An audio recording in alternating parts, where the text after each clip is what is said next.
மேற்கு வங்க மாநிலம் முர்ஷிதாபாத் அருகே உள்ள பெல்டாங்காவை சேர்ந்த இக்பால் என்ற சிறுவன் உடல் பருமன் உள்ளிட்ட பல்வேறு பிரச்சனைகளால் அவதிப்பட்டு வருகிறார். குறிப்பாக உடலில் தீப்பற்றி எரிவது போன்ற கடுமையான உணர்வு ஏற்படுவதால் அவர் இரவு பகலாக தண்ணீருக்குள்ளேயே இருந்து வந்ததாக கூறப்படுகிறது.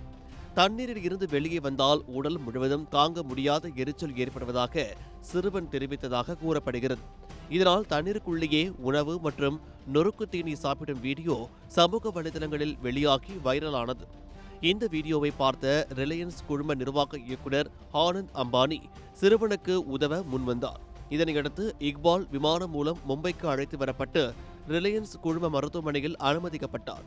அங்கு அவருக்கு பல்வேறு மருத்துவ பரிசோதனைகள் மேற்கொள்ளப்பட்டு தற்போது சிகிச்சை அளிக்கப்பட்டு வருகிறது.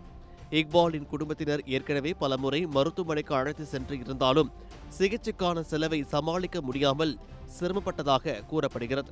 இந்நிலையில் சிறுவனுக்கு எரித்ரோமெலாஜியா என்ற அரிய நோய் இருக்கலாம் என மருத்துவர்கள் சந்தேகிக்கின்றனர். இந்த நோய் நரம்புகள் மற்றும் இரத்த குழாய்களை பாதிப்பதால் உடலில் அதிக வெப்பம், எரிச்சல் மற்றும் சிவத்தல் போன்ற அறிகுறிகள் ஏற்படலாம்.